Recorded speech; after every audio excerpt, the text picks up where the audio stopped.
It is a warm summer night in 1944, deep inside a prisoner of war camp in rural Texas. The barracks are silent, but in the mess hall, every bunk is empty. Nearly 200 German prisoners crowd shoulder to shoulder, eyes fixed on a glowing white sheet hung against the wall.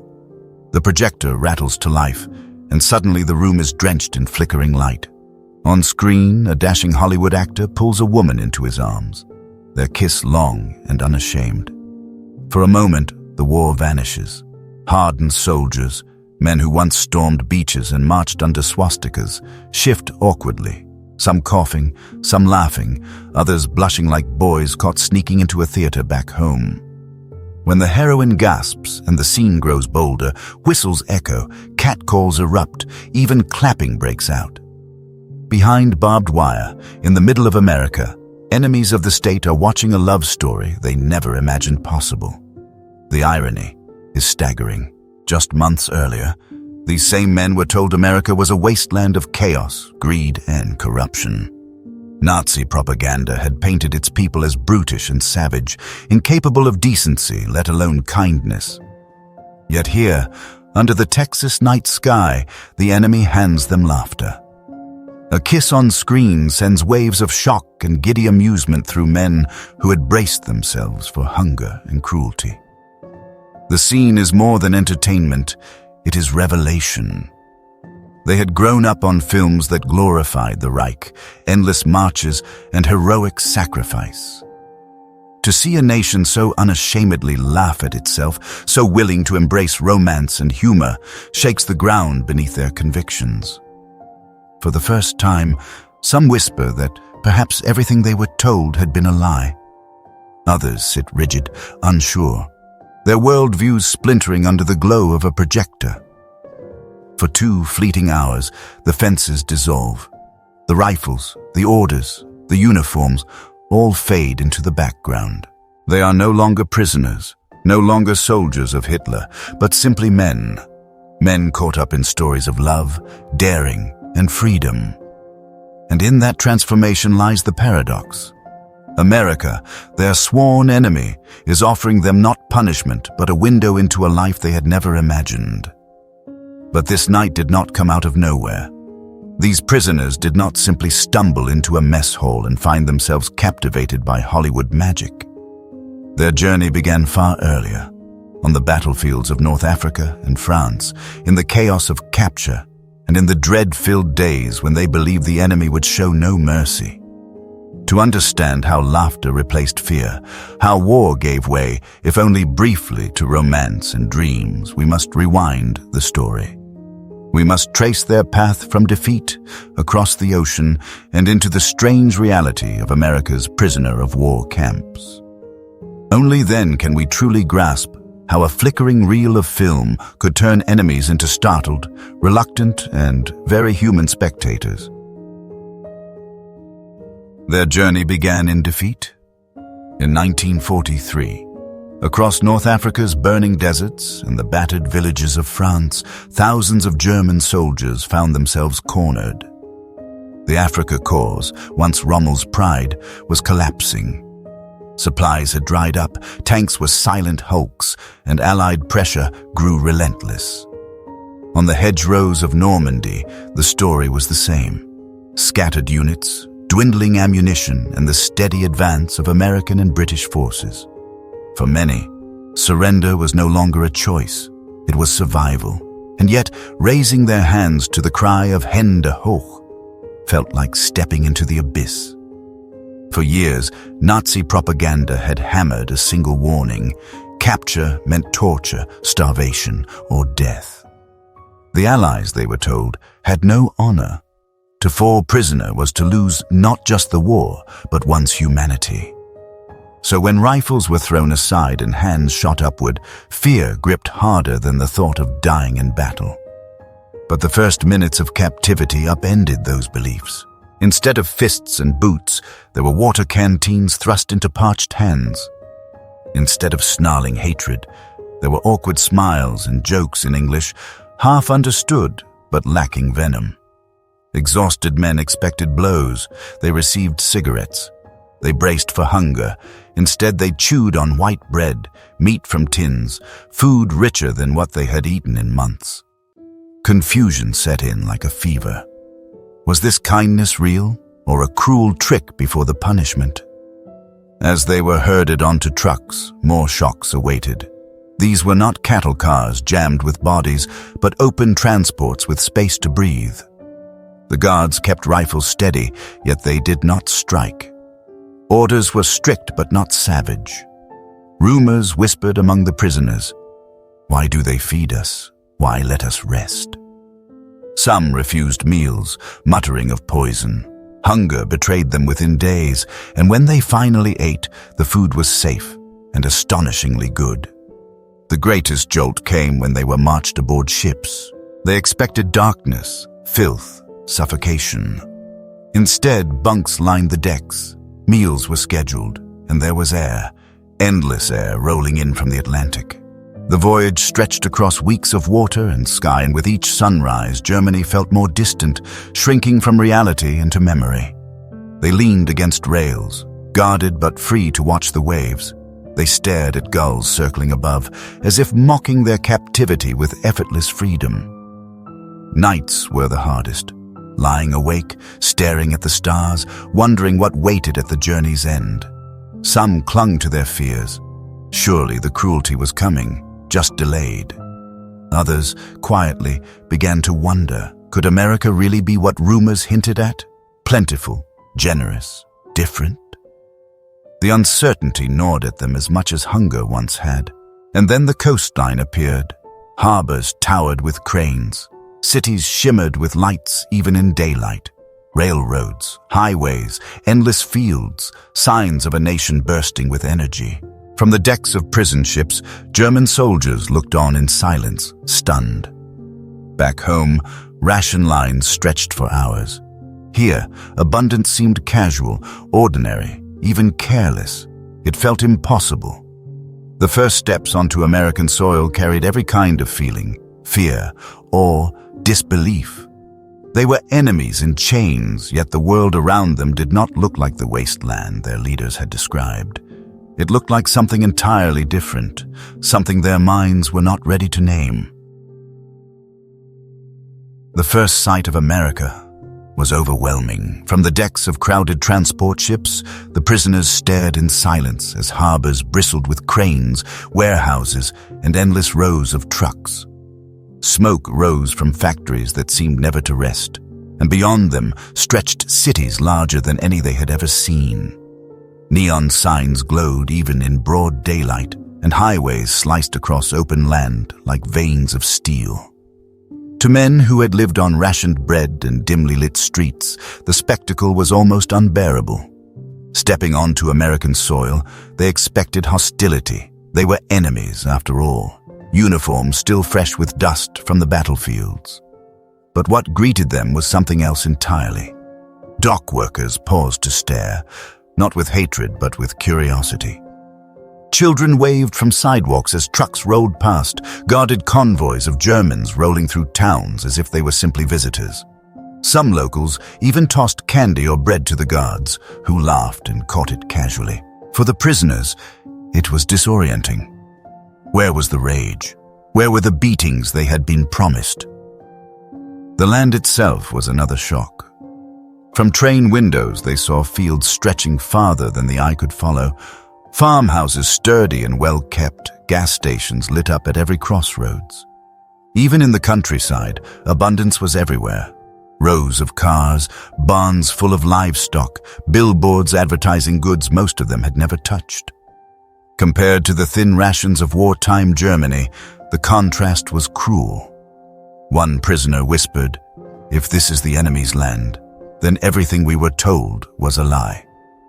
Their destinations were camps scattered across the South, Midwest, and West, and when they arrived, another set of surprises awaited.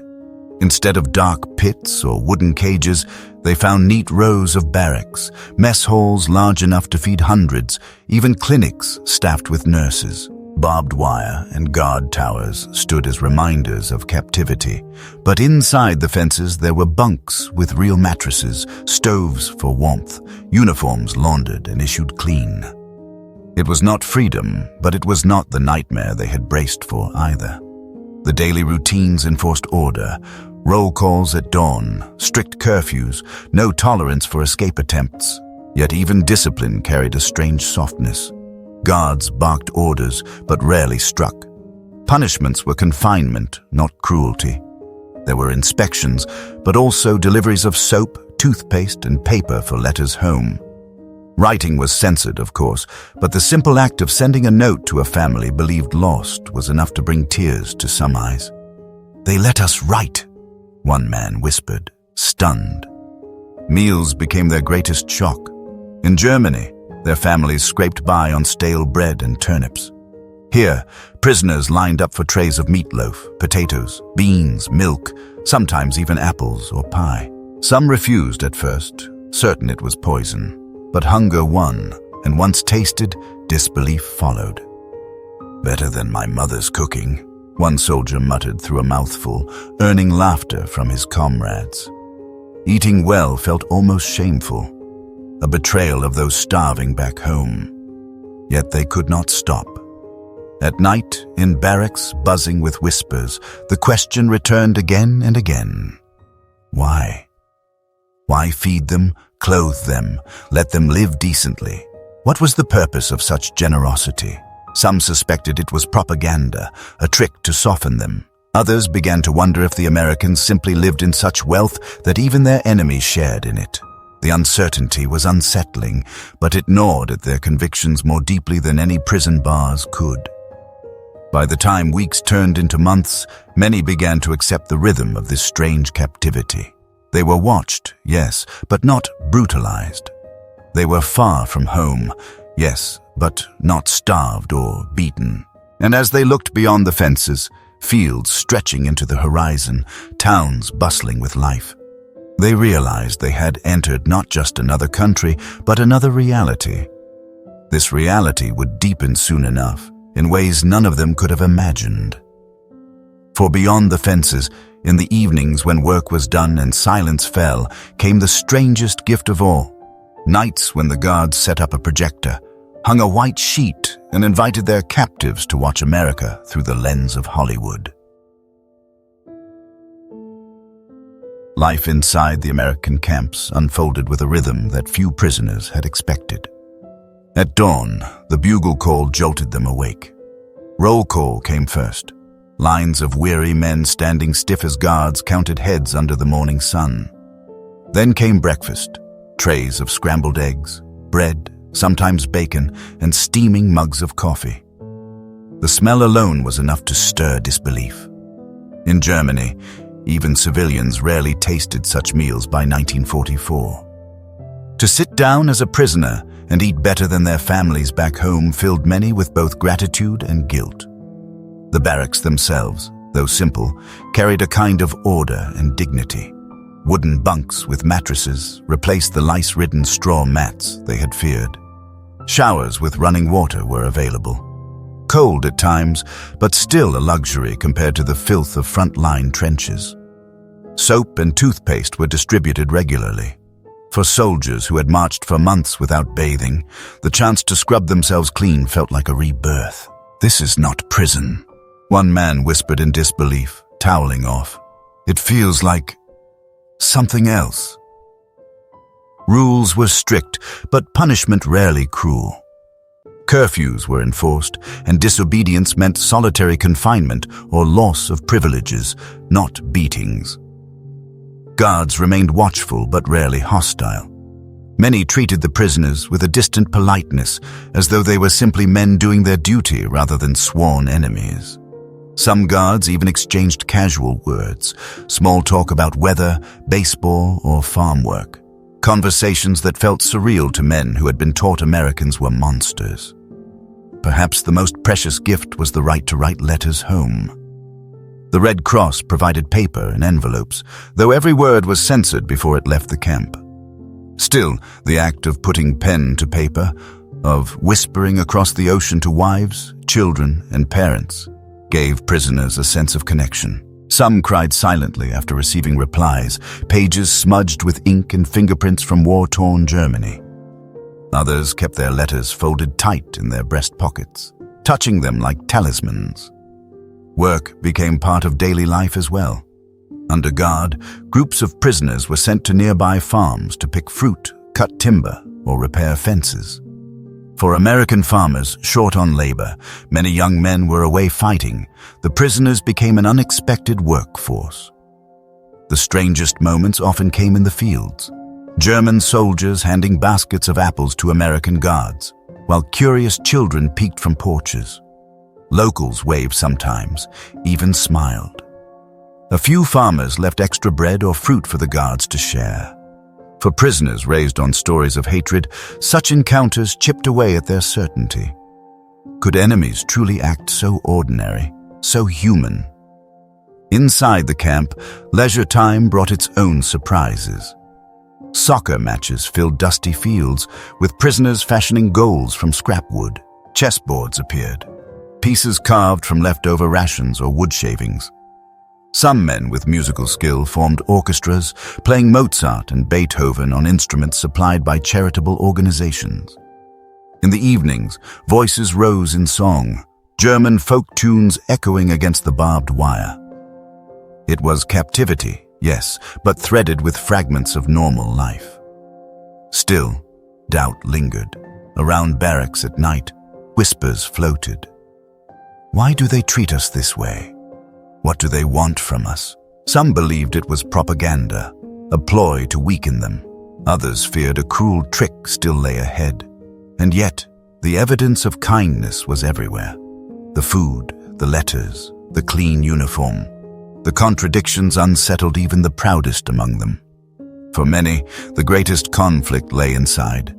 Each bite of tender meat, each hour of restful sleep, reminded them of families suffering under bombing raids, of children scavenging for food. Enjoying such comforts while loved ones starved felt like betrayal. Some men prayed quietly. Others simply avoided speaking of home. A few even turned their rations over to Red Cross parcels, hoping they might somehow find their way back to Germany. But nothing erased the feeling that life in captivity was reshaping them. Stronger bodies replaced the gaunt figures who had staggered into the camps. Clear eyes looked back from mirrors after months of rest and hygiene. And above all, new thoughts crept in, thoughts they would never have voiced under the Reich. They questioned not only their circumstances, but the very beliefs they had once held sacred. It was into this unsettled atmosphere that something entirely unexpected arrived: entertainment. At first, it seemed impossible. Prisoners had braced for discipline, perhaps education, but never leisure. Yet one evening, guards announced that a projector would be set up in the mess hall. A white sheet was hung, benches dragged into rows. Men filed in, skeptical, muttering that it must be propaganda. But when the lights dimmed and the first reel began to spin, the camp changed forever.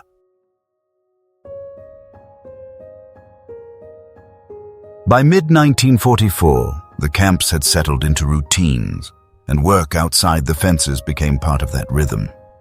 American farms and factories faced a severe shortage of labor. Millions of young men were away at war, so prisoners were quietly folded into the effort. Under the watchful eyes of guards, trucks carried groups of Germans beyond the barbed wire and into fields of corn, cotton, and orchards heavy with fruit. At first, suspicion reigned. Men whispered that it was a trick, that perhaps they were being marched to forced labor like in the Reich's own brutal camps. But the reality was different. They were handed tools, baskets, gloves, and told simply to work. The hours were long under the southern sun, but they were paid small wages in camp scrip, redeemable for extra food, cigarettes, or soap. It was labor, yes, but not slavery. And the realization unsettled them more than chains would have. The strangest moments came in the fields themselves. Farmers, gray-haired or stooped, watched as the very soldiers who once fought to destroy their sons now picked apples from their trees. Women brought jugs of water, setting them down for guards and prisoners alike.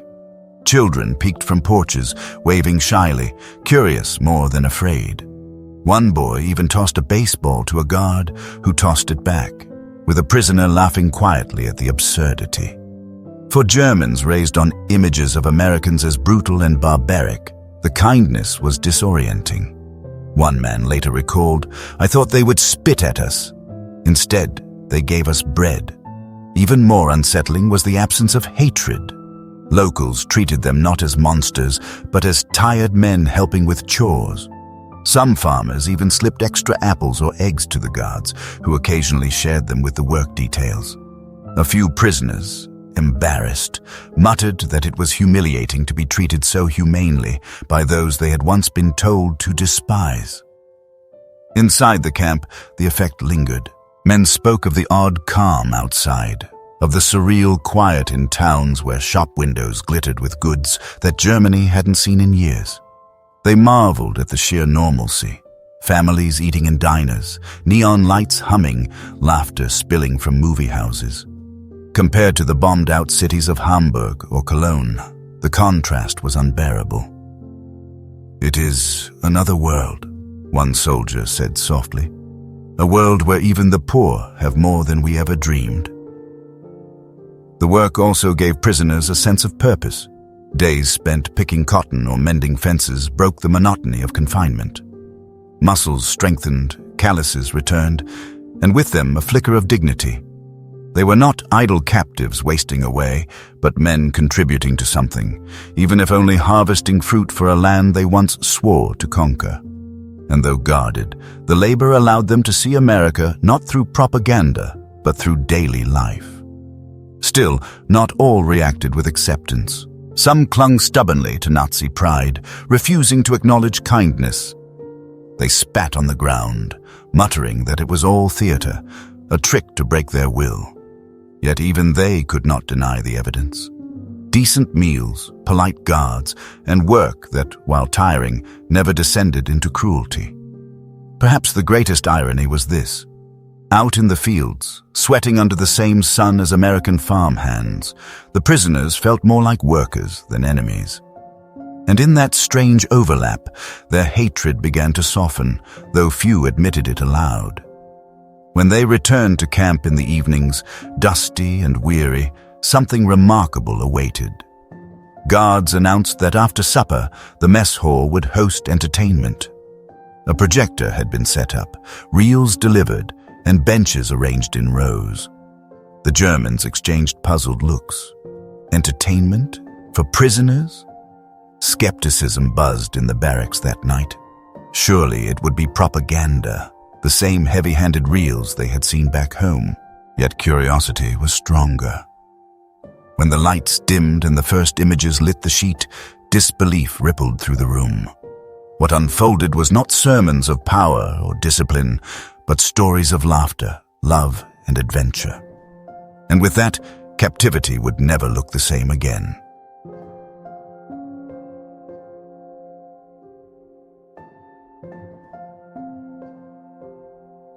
The announcement swept through the camp like a strange rumor. Tonight, there will be a film. At first, no one believed it. The Germans muttered among themselves, lying on bunks or leaning against barrack walls. "It's propaganda," some hissed. "They'll make us sit and watch Roosevelt's speeches or newsreels mocking the Reich." Others smirked bitterly. Or maybe they'll show nothing at all, just humiliate us. But beneath the suspicion was something else, a flicker none dared admit. Curiosity. That evening, the mess hall filled as it never had before. Nearly 200 men, stripped of weapons but not of pride, crammed onto rough wooden benches. The air hung heavy with cigarette smoke, boots scraped on the floor. The guards stood along the walls, rifles slung casually, their own expressions half curious. A white sheet stretched taut against the far wall, glowing faintly in the lamplight. The projector was wheeled into place, the machine sputtered, and the smell of heated dust filled the air. Then came the hum of reels turning, the flicker of light, the shadows leaping across expectant faces. In that instant, the war seemed to pause. The first scenes brought a western to life. Sun-scorched plains, horses galloping, pistols raised in duels at high noon. Men who had slogged across North Africa's deserts stared, transfixed, at a world that looked familiar, yet utterly different. When a cowboy fumbled onto his saddle and landed flat in the dirt, laughter erupted, hesitant at first, then rolling like thunder through the hall. Soldiers who had not smiled in months now clutched their sides, gasping for air. One private shouted through his laughter, "Faster than our sergeant, just as clumsy." Even the guards cracked faint smiles, astonished at the noise swelling inside the wire. The second reel brought Charlie Chaplin. His bowler hat, cane, and ridiculous mustache filled the screen, his body bending and tripping with impossible rhythm. When he boiled his shoe for supper and slurped the laces like spaghetti, the hall collapsed into chaos. Men stomped their boots, benches creaked under the force of laughter. A young sergeant in the third row, pale and hollow-eyed since capture, suddenly doubled over, tears streaming down his cheeks, the first genuine laughter to escape him in months. Later, back in his bunk, he whispered, almost guilty, "For a moment, I forgot I was a prisoner." Even an older officer who muttered that such films were childish trash could not resist the twitch at the corner of his mouth. Though he scolded others afterward, he never missed another screening, always slipping discreetly into the last row. Then came the musicals.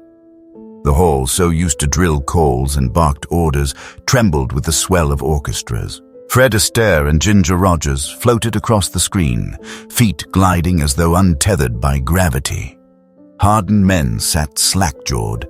Some tapped their boots against the floor, unconsciously keeping time.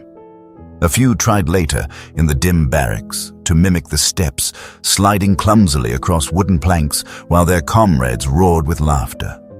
Even the skeptical officer, once sneering, now leaned forward when Rogers spun in her shimmering dress, though he would never admit it aloud. One night, a guard overheard him humming a melody as he shaved, and the story spread through the camp like wildfire. But nothing unsettled them more than the romances. A glamorous actor drew a woman into his arms, and the kiss that followed was long, shameless, and utterly unlike anything the Reich would have allowed. Gasps filled the hall. Some soldiers blushed, others whistled, catcalls erupting until guards banged rifle butts on the floor for silence. Yet the true shock came when a heroine slapped away a domineering suitor and demanded respect. The prisoners, men raised in a world where women bowed their heads, erupted in cheers. One whispered in awe, they would cut this in Germany. His comrade nodded, eyes shining, as though seeing for the first time that another way of life existed. Not all scenes brought noise. Sometimes a sudden tenderness swept the hall into silence, a child reaching for a father's hand, a soldier returning to his family. In those moments, benches stilled, smoke drifted untouched, and eyes glistened in the flickering light. A guard watching from the corner later said, "I had never seen 200 Germans so quiet." It was as if every one of them was remembering home. Some prisoners wiped their eyes quickly, ashamed, while others let the tears fall, unhidden. When the lights came back and the sheet turned blank, the spell did not vanish. Prisoners filed out buzzing with energy, replaying scenes, arguing over details. In the barracks, debates raged. "It is a trick," insisted one corporal. "They want us soft, weak, Americanized." Another shook his head. "No, it is freedom. They laugh at their leaders, and no one is punished." A third sat silent, torn, until he whispered, "How can we laugh while our families starve under bombs?" His bunkmate answered, "If we do not laugh here, we will go mad." Over the weeks, the screenings became lifelines. Men memorized names, Chaplin, Wayne, Rogers, and repeated them as though they were comrades. They mimicked lines in broken English. humming melodies as they marched to work details. Some acted out cowboy duels in the yard, others clumsily reenacted dance steps. Even those who had sworn never to watch found themselves drawn back, unable to resist the glow of the projector. The paradox grew sharper with each passing night. By day, they stood at roll call, wrote censored letters, and marched under guard. By night, they were transformed into an audience, free for a brief span to laugh, blush, and dream. The barbed wire still loomed, but for 2 hours at a time it dissolved into darkness. Captivity softened into something unthinkable. Escape not through flight, but through imagination. Historians would later agree. It was not the food or the clean beds that left the deepest mark on these men. It was the movies. The laughter echoing against wooden rafters, the silence of tears shed in the dark, the arguments whispered in bunks long after the reels cooled. These moments reshaped them in ways no sermon or punishment ever could. Behind barbed wire, in the heart of America, enemies of the state glimpsed a world larger than orders, larger than fear. And though the projector would dim, the reels would end. The glow lingered. For many, those nights of cinema became the most haunting paradox of their captivity. Prisoners by circumstance, but free for 2 hours at a time, wandering far beyond the fences in the silver light of Hollywood.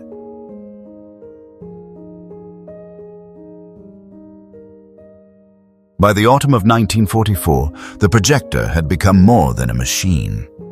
It was a heartbeat, pulsing through the camp each week, a rhythm as constant as roll call or mealtime. Men who once dragged their feet now quickened their pace on movie nights, jostling for seats as if arriving late meant losing something vital. Guards no longer had to bark orders. Prisoners organized themselves, eager for the glow of the screen.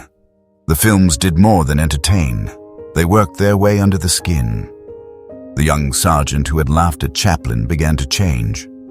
Once withdrawn, he now carried himself differently, telling jokes, even attempting English words he picked up from dialogue.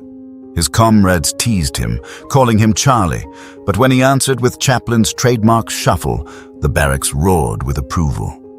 For the first time since capture, he felt not like a defeated soldier, but simply a young man again. The older officer remained defiant in public, condemning each film as American decadence. But everyone noticed how faithfully he attended. He never missed a screening, always slipping into the back row, always watching intently. One night, when Fred Astaire danced across the screen, a private caught the officer's foot, tapping softly to the rhythm. He turned red under the projector's glow, but the story spread quickly, and soon the entire camp laughed behind his back, though not unkindly. Even the sternest among them could not resist the pull of Hollywood. Beyond laughter and teasing, something deeper stirred. The romances had planted seeds of doubt. Men who had grown up believing women belonged silent at the margins now debated heatedly. Could a wife defy her husband and still be respected? Could love truly outweigh duty to the state? Arguments stretched long into the night, some defending old ways, others daring to imagine new ones. The barracks, once filled only with military talk, now buzzed with questions about freedom, choice, and what life could mean beyond obedience. The musicals inspired a different restlessness. Groups of prisoners practiced steps in the yard during work breaks, stumbling and laughing as they tried to copy Fred Astaire. For guards, it was a surreal sight. Men who had once marched in lockstep under Nazi banners, now spinning clumsily in circles, humming American tunes. Some of the guards even taught them claps and rhythms, turning afternoons into impromptu rehearsals. A camp built for discipline had, without planning, become a stage. But not every reaction was joyful. With every reel, guilt gnawed deeper. Some prisoners, especially those from bombed-out cities, found themselves torn apart by the contrast. At night, while others replayed scenes aloud, they lay awake haunted by visions of wives queuing for bread, of children hiding in shelters. "We laugh while they starve," one man confessed, voice thick with shame. His friend answered gently, "Yes, But perhaps laughter here is all we can send back to them, a piece of us that is still human. Letters home reflected the tension. Prisoners could not describe the films directly. The censors would cut anything too revealing, but hints crept in. "We are shown things that make us laugh," one wrote cryptically. Another said only, "I saw something tonight that reminded me of you." Families back in Germany, reading between the lines, must have wondered what these mysterious experiences could be. Even the guards noticed the change. Men who had once scowled now greeted them politely. Tensions eased. Escape attempts dwindled. Some guards admitted privately that they enjoyed the screenings as much as the prisoners. In the dark, enemy and captor laughed at the same joke, hummed the same tune, blushed at the same kiss. The barbed wire did not vanish, but something invisible had softened. Historians later argued that the films worked like quiet propaganda, though not in the way anyone expected. They did not preach against Hitler or lecture on democracy. Instead, they simply showed life, messy, funny, romantic, free. And that, more than any speech, unraveled certainties. The Germans realized that their image of America as a land of savages was false. They saw laughter, desire, equality, possibility. For many, the seed planted in those nights would grow long after the war. Years later, when some of these men returned to Germany, they spoke of the paradox of their captivity. They remembered the food and the work, yes, but most of all, they remembered the films. One former prisoner recalled, "We came expecting cruelty. Instead, we saw Chaplin, we saw Fred Astaire, we saw a kiss that lasted longer than any sermon, and for the first time, I wondered if everything we had been told was a lie." The projector never stopped being a machine. Its reels jammed, its bulb flickered, its gears rattled. But for those 2 hours each week, it became something far more powerful. It turned enemies into an audience, captives into dreamers. It gave them back pieces of their humanity that war had stolen. And so, in the heart of America, behind fences and under guard, German prisoners found themselves transformed not by lectures, not by punishment, but by the flicker of light on a white sheet. In the end, it was not the walls that held them, nor the guards that broke them. It was the films, the laughter, the blushes, the tears that left the deepest mark.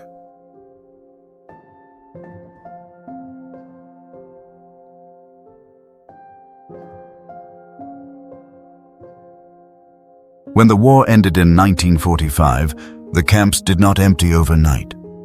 Months passed as bureaucrats argued, as trains were organized, as ships waited in crowded harbors. For the prisoners, the waiting was filled with an odd mixture of relief and dread. They longed for home, yet feared what awaited them there. Letters spoke of cities reduced to rubble, of families scattered, of hunger gnawing at every street.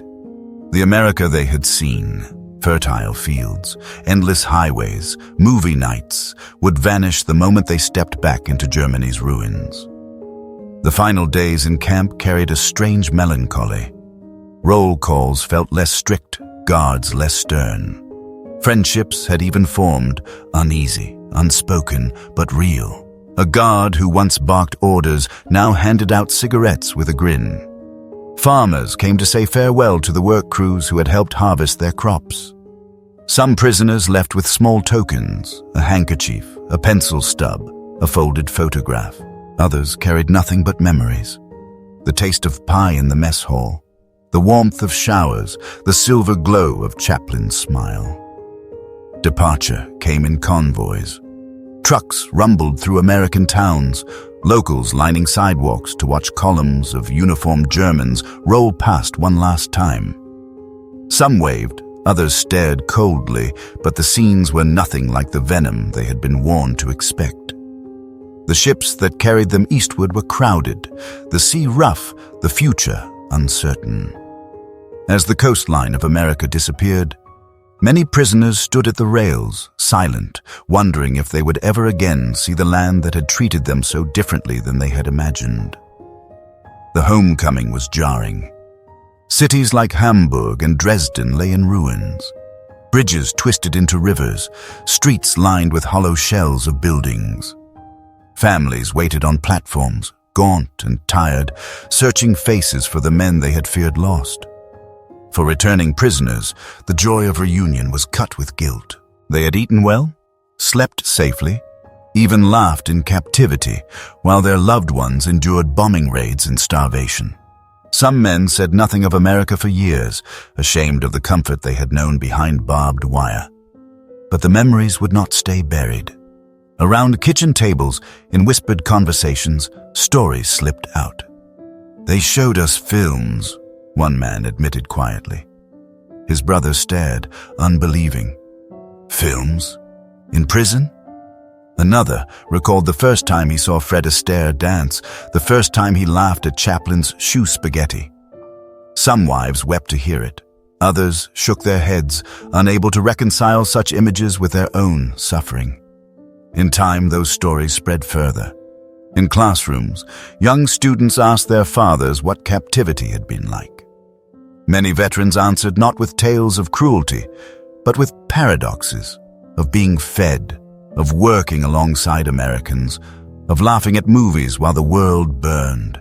Historians began to record these accounts, astonished at how cinema had pierced the armor of ideology. The effect lingered long after the men rebuilt their lives.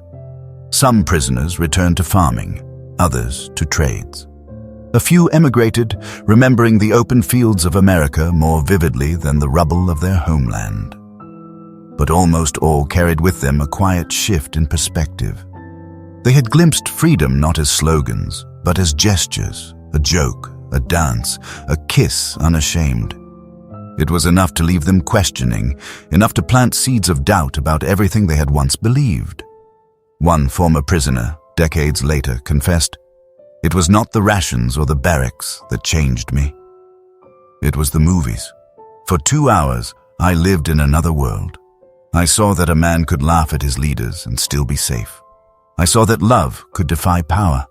I saw women strong, men foolish, and freedom taken for granted. And I realized our world in Germany had never allowed such things." Others echoed the sentiment. Letters written years later to American guards spoke with gratitude. "You gave us back our humanity," one wrote, "not with mercy alone, but with laughter." The paradox haunted them. They had entered America as enemies, captured soldiers expecting hatred. Instead, they left with memories of kindness, of abundance, of the silver light of cinema washing over faces that had forgotten how to smile. Some called it hypocrisy, others called it strategy. But most agreed, whatever the intent, it changed them. As Germany rebuilt, as Europe tried to heal, the echoes of those nights lingered in unexpected ways. Some of the former prisoners became teachers, passing on not only skills but also a broader view of the world. Some raised children with a gentleness they admitted had been absent from their own upbringing.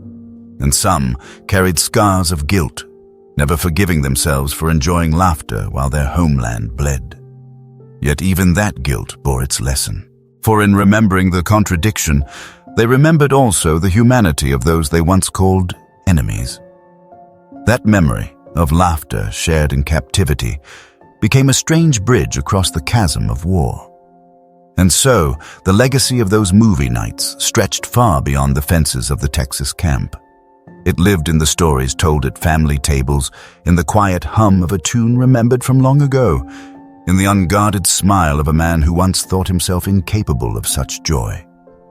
It was proof that even in war, even behind barbed wire, the simplest flicker of light could pierce darkness. In the end, history remembers wars for their battles. Beaches stormed, cities bombed, treaties signed. Yet within those sweeping tides lie moments so small, so strange, that they seem almost impossible. German prisoners of war, sitting behind barbed wire in Texas, laughing until tears ran down their faces at Chaplin's antics, blushing at a Hollywood kiss, tapping their boots to a Fred Astaire melody. It was not victory or surrender, not politics or propaganda, but something quieter, the flicker of a projector in a crowded hall. The paradox is haunting. These men had marched under swastikas, shouting oaths of loyalty, fighting with a ferocity that devastated continents. They had been told that Americans were crude, soulless, barbaric. Yet what undid them was not force of arms, but force of story. They discovered a nation not through its tanks or its rifles, but through its laughter, its songs, its romance. The realization left them unsettled. Perhaps they had been lied to all along. For many, those nights were the first time they had felt free in years. Freedom not in movement, for the fences and guards still stood, but in imagination. For 2 hours, they could forget their uniforms, their defeats, their chains. They could live in a world where underdogs triumphed, where lovers defied authority, where joy itself was a rebellion. That taste of possibility clung to them long after the reels stopped spinning. Decades later, when the war was a memory fading into history books, former prisoners still spoke of it. Some remembered the shock of abundance, food, beds, clean clothes, but almost all, when pressed, returned to the movies. One man confessed, "I came home with strange stories, how, as a prisoner, I saw things I had never seen free. I learned that even enemies could laugh together, and that laughter was stronger than fear." The guards, too, carried memories.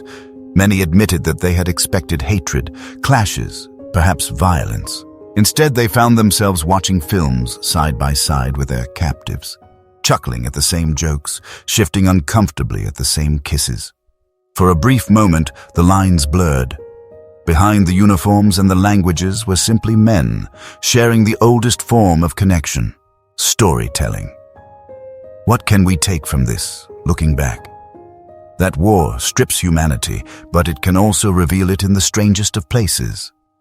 That culture, even in its lightest forms, a gag, a dance, a kiss, can bridge divides deeper than politics ever could. That sometimes the surest way to reach an enemy's heart is not with bullets, but with laughter. There is, of course, an irony too sharp to ignore. While prisoners in Texas laughed at movies, their families hid in basements as bombs fell.